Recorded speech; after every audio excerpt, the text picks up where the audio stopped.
Hai, Assalamualaikum warahmatullahi wabarakatuh. Selamat sore, salam awas.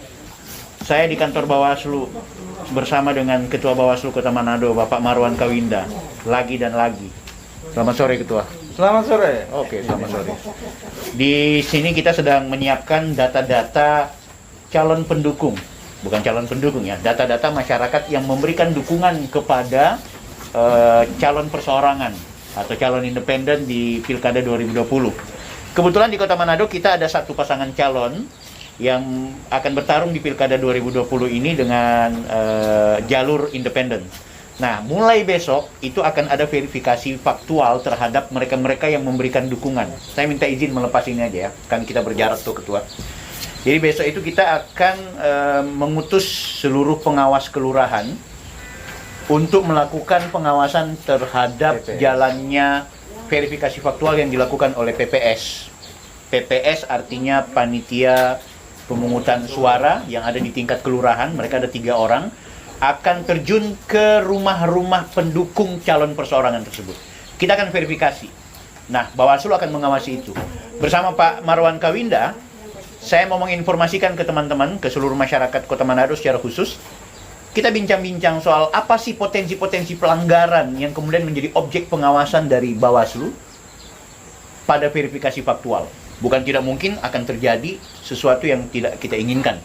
Bukan tidak mungkin ada kesalahan-kesalahan teknis, dan bukan tidak mungkin ada problem yang kemudian bisa disengketakan oleh para kandidat.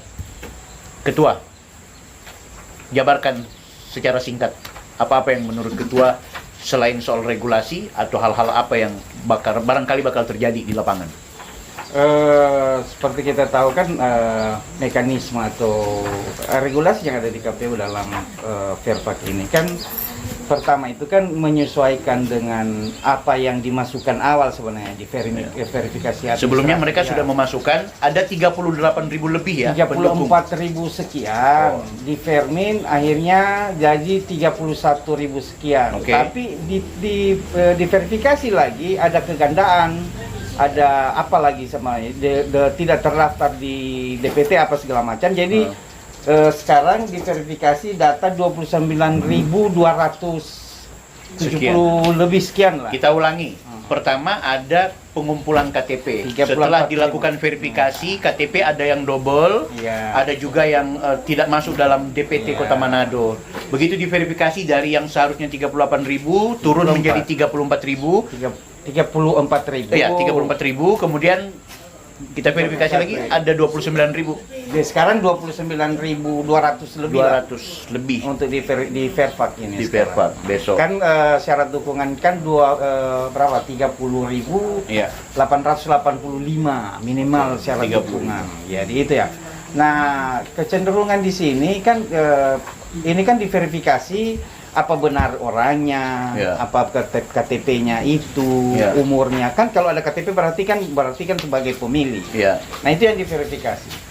Nah, yang perlu di masyarakat ketahui sebenarnya ada regulasi yang di KPU apabila masyarakat pendukung itu menolak untuk mendukung pada akhirnya, tetapi tidak mau menandatangani berita acara penolakan itu, nah itu dianggap sah oleh KPU. Kenapa dianggap sah? Karena ada pernyataan sebelumnya sudah ada pernyataan. Jadi kita tidak lagi melihat bahwa dia sudah memberikan dukungan sebelumnya dengan surat pernyataan. Begitu diverifikasi ternyata dia menolak mendukung oleh karena alasan tertentu, oleh KPU akan dianggap sah. Kalau dia tidak mau menandatangani berita acara penolakan itu, kecuali dia menandatangani ya sudah. Ya, sudah kategorinya sah. Yang perlu di sini juga kan dilihat apabila dukungan itu misalnya diverifikasi taruhlah 29.200 sekian menolak atau tidak ditemui sudah sampai 14 hari itu tidak dapat ditemui, akhirnya dinyatakan TMS oleh KPU dan itu diawasi oleh Bawaslu dan jajaran Bawaslu. Akhirnya tidak memenuhi syarat atau TMS itu jika kemudian tadi tidak ada konfirmasi di beberapa waktu setelah diverifikasi. Kan sampai tanggal 12, 14 hari. Jadi kan diberi pertama kan begini regulasi.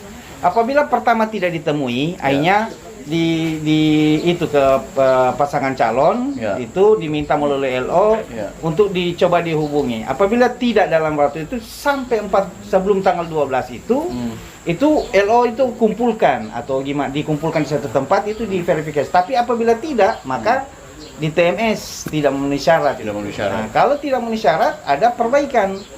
Nah, perbaikannya ini nih 1 ganti 2. Apabila 29.270 sekian itu misalnya lolos memenuhi syarat 29.000, jadi dia masih ada ketambahan 1.885 kali 2. Kurang. Jadi, dikali 2, jadi 1 ganti 2 kalau tidak memenuhi itu yang jadi 1 ganti 2 seperti itu. Artinya berpotensi ada kerja 2 kali dari pasti ada 2 kali. Kandidat, jadi setelah verifikasi faktual 5 hari diberi kesempatan untuk perbaikan dan itu ya 1 kali. Oke, kita ke topik lain Ketua ya. Misalnya gini, ini data yang berkaitan dengan data-data calon pendukung. Nah, sekarang yang kemarin menjadi pembahasan itu soal di kelurahan itu ada 3 PPS, kan? 3 PPS berarti di setiap kelurahan akan ada 3 titik mereka lakukan verifikasi. Pengawas kelurahan kita di Bawaslu hanya 1 orang. Tentu mereka hanya bisa mengawasi ke 1 PPS. 2 PPS-nya bagaimana? Nah itu kalau ini kan di strategi kita kan bisa saja itu itu oleh Panwascam untuk menutup itu. Tapi kan ada kebijakan dari Bawaslu itu kan di mana dilihat potensi masalah yang paling besar itu yang diprioritaskan diawasi. Tetapi kalau menurut regulasi KPU, apabila ada yang terjadi itu menolak dan menolak itu dan tidak mau menindaklanjuti berita acara itu dikontak atau mesti ada Panwascam untuk menilai itu, mengawasi itu, bukan menentukan. Artinya harus diawasi pengawasan. Ada regulasi mereka. Kalau Panwas kelurahan itu menyatakan itu TMS, maka harus menandatangani berita acara apa segala macam. Nah itu jajaran kita kan tidak bisa menandatangani produk berita acara. Nah, potensi pelanggaran apa yang kalau Ketua lihat misalnya? Selain soal itu, ya kita sebutlah, kita tidak bermaksud berprasangka buruk, tapi kan pelanggaran ini kan sengaja dan tidak disengaja.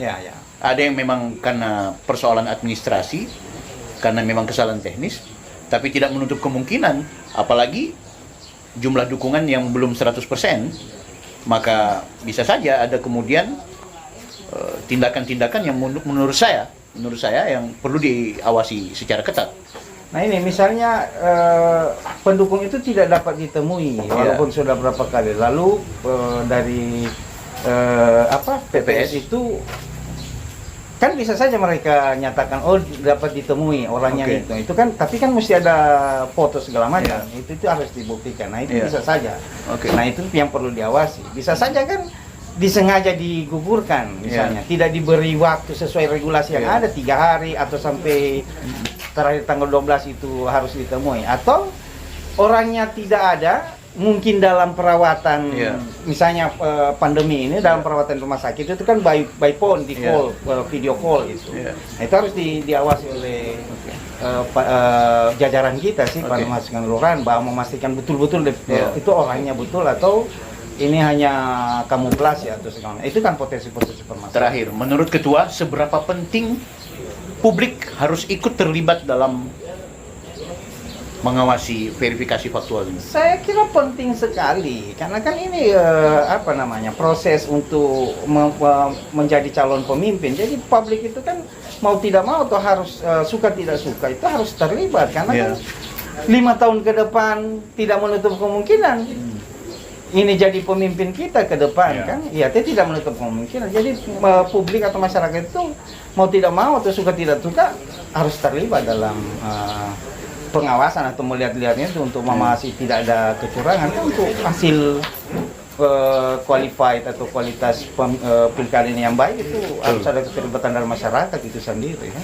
Minimal ikut melaporkan kalau kemudian ada tindakan-tindakan yang menurut di publik di lapangan tidak sesuai dengan mengawasi mekanisme. Juga mengawasi jajaran KPU, mengawasi juga jajaran pengawas. Jangan ada kong kali kong di lapangan. Kong kali kong. Teman-teman masyarakat Kota Manado, kita berprasangka baik, tapi untuk mewujudkan demokrasi yang betul-betul totalitas, tetap saja kita harus awasi proses verifikasi faktual. Saya menyarankan Anda yang berencana untuk mencalonkan diri di Pilkada 2020, yang mungkin akan menggunakan jalur partai, Anda juga harus ikut mengawasi. Teman-teman partai politik harus ikut mengawasi jalannya verifikasi faktual, ya kan? Tidak menutup kemungkinan justru teman-teman dari calon independen ini yang menjadi semacam harapan bagi masyarakat, yang kalau kemudian ternyata ada praktek yang buruk tapi tidak diusut, nah justru ini akan jadi blunder buat kita semua. Awasi. Kita akan awasi semua partai politik sebagai peserta pemilu. Kita juga akan awasi seluruh mereka yang menjadi calon independen atau bakal calon independen atau perseorangan. Kita akan awasi kerja-kerja dari KPU. Kita akan awasi semua kerja-kerja yang dilakukan oleh teman-teman penyelenggara lainnya, termasuk bahkan kita akan awasi teman-teman ASN. Saya juga mau informasikan kepada teman-teman ASN, jargon-jargon atau simbol-simbol dari para petarung nanti jangan kemudian menjadi alat atau sesuatu yang kita expose di ruang publik. Karena ASN kita butuhkan netral dan keluar dari jalur yang tentunya berpihak kepada partai politik tertentu atau calon tertentu.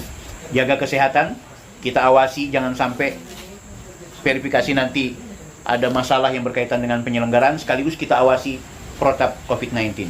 Saya Taufik Wilfakih bersama Ketua Bawaslu Kota Manado, Bapak Marwan Kawinda, melaporkan dari sekretariat yang paling sederhana di Kota Manado, tepatnya di daerah Bahu. Assalamualaikum, selamat sore dan Merdeka!